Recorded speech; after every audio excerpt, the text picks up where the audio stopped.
Son visage est guéri aussi. C'est merveilleux.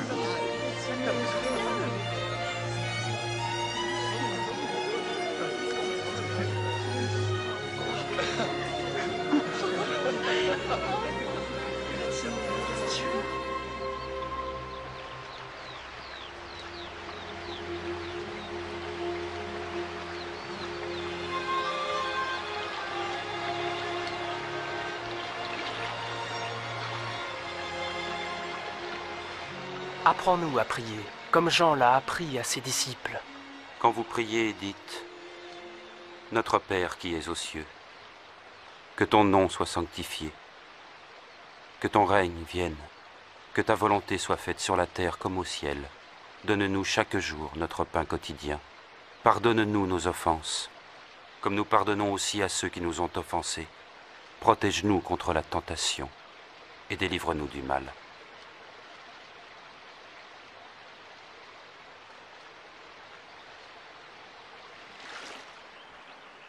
Demandez et vous recevrez. Cherchez et vous trouverez. Frappez et l'on ouvrira la porte. Car tout homme qui demande reçoit. Celui qui cherche trouvera.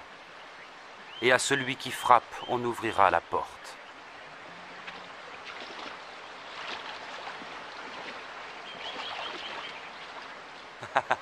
Si l'un de vous est père, donnera-t-il à son enfant un serpent quand il demande un poisson? Ou un scorpion quand il demande un œuf? Si donc vous qui êtes mauvais savez donner de bonnes choses à vos enfants, à plus forte raison notre Père Céleste donnera-t-il l'Esprit Saint à ceux qui le demandent? Je vous le dis, ne vous demandez pas qu'allons-nous manger? Avec quoi allons-nous nous habiller? Car la vie est plus que la nourriture, et le corps plus que le vêtement. Observez les corbeaux. Ils ne sèment, ni ne moissonnent, ils n'ont ni cellier, ni grenier, et Dieu les nourrit. Et ne valez-vous pas bien plus que les oiseaux?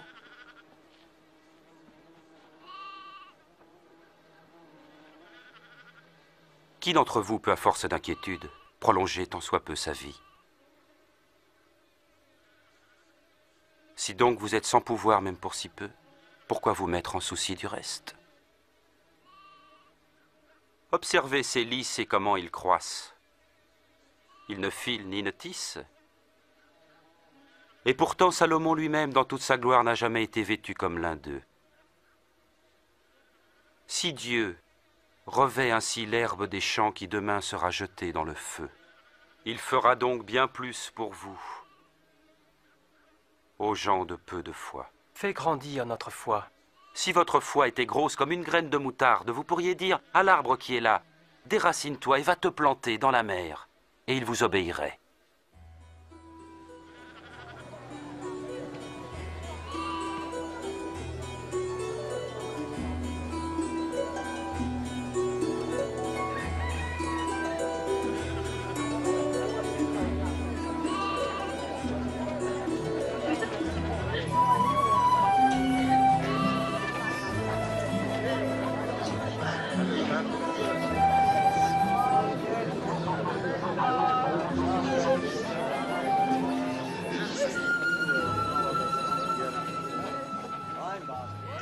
Il y aura toujours des occasions de chute, mais malheur à qui en sera la cause.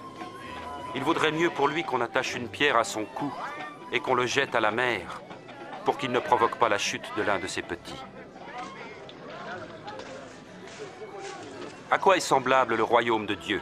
Il ressemble à la graine de moutarde qu'un homme prit et mit dans son jardin. La graine poussa, devint un arbre, et les oiseaux du ciel nichèrent dans ses branches. Je suis pas sûr de savoir de quoi il parle. Comment peux-tu manger et boire avec ces collecteurs d'impôts et ces gens de mauvaise vie? Les bien portants n'ont pas besoin de docteur. Seuls les malades l'attendent. Je n'appelle pas ceux qu'on dit respectables à se repentir, mais les pécheurs.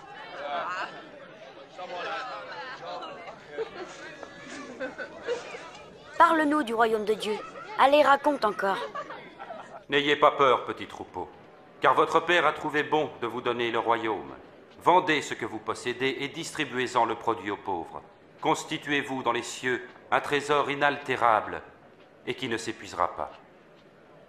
Aucun voleur ne pourra l'atteindre et aucune mythe l'entamer. Car là où est votre trésor, là aussi sera votre cœur.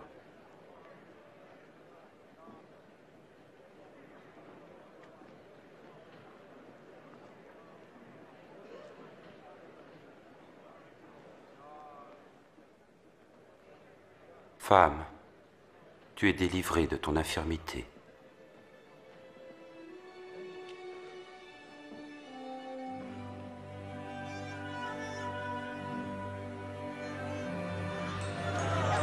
Regardez, elle est guérie. C'est un miracle. Oui, un miracle. Venez voir. Loué sois-tu, Maître. Louons le Seigneur. 18 ans de misère. Merci, Maître.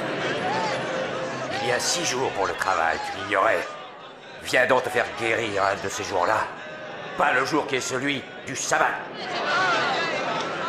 Bande d'hypocrites! Chacun de vous détache bien son âne ou son bœuf de la mangeoire pour le mener à l'abreuvoir le jour du sabbat. Alors cette descendante d'Abraham que Satan a tenue en son pouvoir pendant 18 ans, ne fallait-il pas la délivrer en ce jour du sabbat?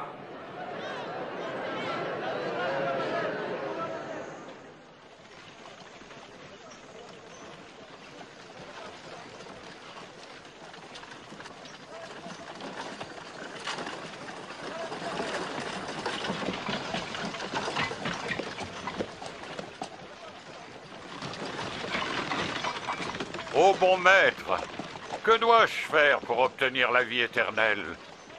Pourquoi m'appelles-tu bon?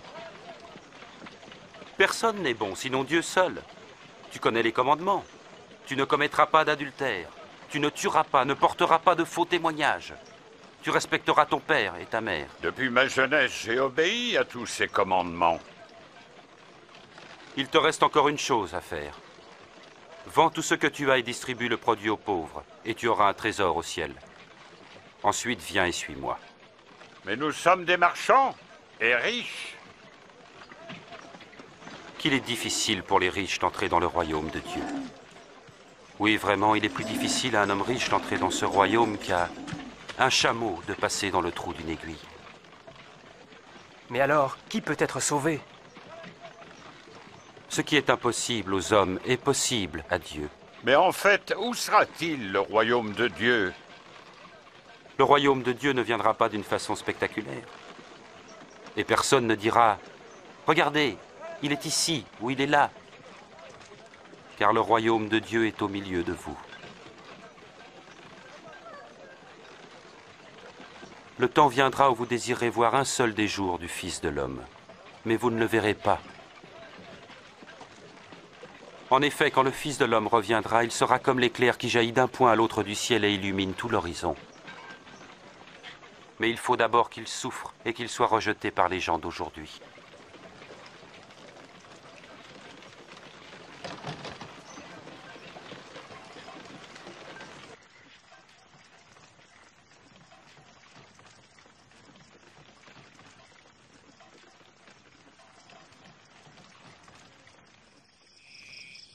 Il est en fait plus facile au ciel et à la terre de disparaître qu'au plus petit détail de la loi de s'effacer. Bien des prophètes et des rois auraient voulu voir ce que vous voyez, mais ne l'ont pas vu. Entendre ce que vous entendez, mais ils n'ont rien entendu. Que devons-nous faire? Dans la loi, qu'est-il écrit? Et comment la comprends-tu? Ton Seigneur Dieu, tu aimeras de tout ton cœur, de toute ton âme, de toutes tes forces et de toute ta pensée. Et tu aimeras ton prochain comme toi-même. Tu as raison, fais cela et tu vivras. Mais qui est mon prochain? Pas ces soldats-là. Et que dire de César? Un jour, un homme descendait de Jérusalem vers Jéricho. Des brigands l'attaquèrent. Il fut dépouillé, frappé et abandonné à moitié mort. Il se trouva qu'un prêtre passait sur cette route. Il vit l'homme, il l'évita et passa de l'autre côté. De même, un serviteur du temple passa, vit l'homme, s'écarta et s'éloigna rapidement. Mais un étranger méprisé, un Samaritain, voyageait par là et trouva l'homme. Quand il le vit, il éprouva une grande pitié. Il s'approcha de lui, pansa ses plaies en y versant de l'huile et du vin, le chargea sur sa propre monture, le conduisit à une auberge et prit soin de lui. Le lendemain, il donna 2 pièces d'argent à l'aubergiste et lui dit « Prends soin de lui, et si tu dépenses quelque chose de plus, c'est moi qui te rembourserai quand je repasserai. » À ton avis, lequel des 3 passants s'est montré le prochain de l'homme attaqué par les brigands? Celui qui était bon. Alors faites de même. Ah. Laissez les petits-enfants venir à moi, ne les empêchez pas, car le royaume de Dieu appartient à ceux qui leur ressemblent. En vérité, je vous le dis, celui qui ne reçoit pas le royaume de Dieu comme un petit enfant n'y entrera jamais. Qui accueille cet enfant en mon nom m'accueille moi-même. Ainsi, il accueille aussi celui qui m'a envoyé. Car le plus petit d'entre vous tous est le plus grand.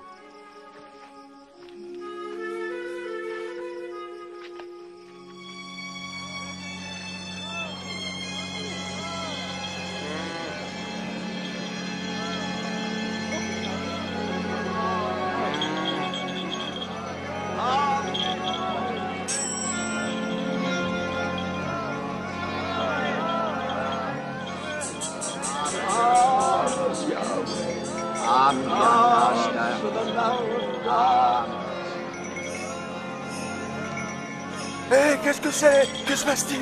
C'est Jésus de Nazareth qui passe par là.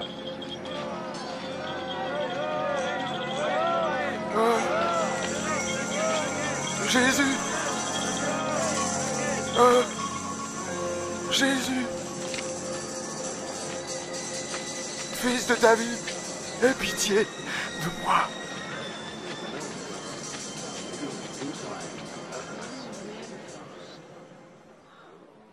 Que veux-tu que je fasse pour toi? Je veux voir à nouveau.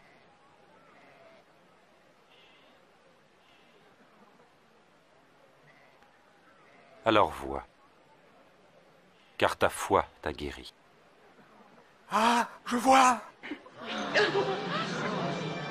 Je vois de nouveau! Oui, je vois!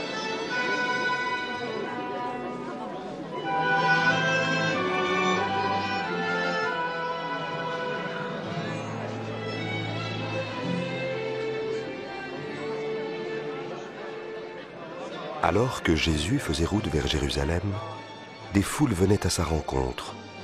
Tous voulaient connaître le chemin du salut et être instruits davantage sur le royaume de Dieu.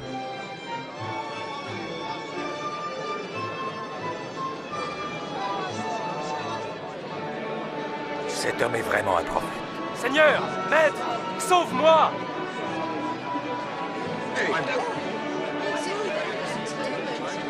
Seigneur, Seigneur, sauve-nous, sauve-nous! Dieu soit loué! Seigneur, montre-nous le chemin! Beaucoup de gens commençaient à l'accepter comme Seigneur et Maître. À Jéricho, un collecteur d'impôts nommé Zachée voulait tellement voir Jésus qu'il grimpa sur un arbre pour être au-dessus de la foule. Regardez, c'est le collecteur d'impôts. Zachée, descends et fais vite, car je dois loger chez toi aujourd'hui. C'est moi?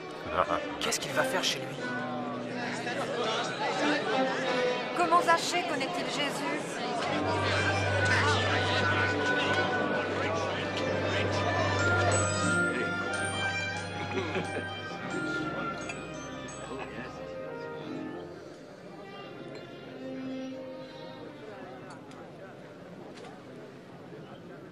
Voilà.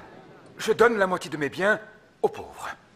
Et puis, si j'ai escroqué quelqu'un, je promets de rendre 4 fois plus.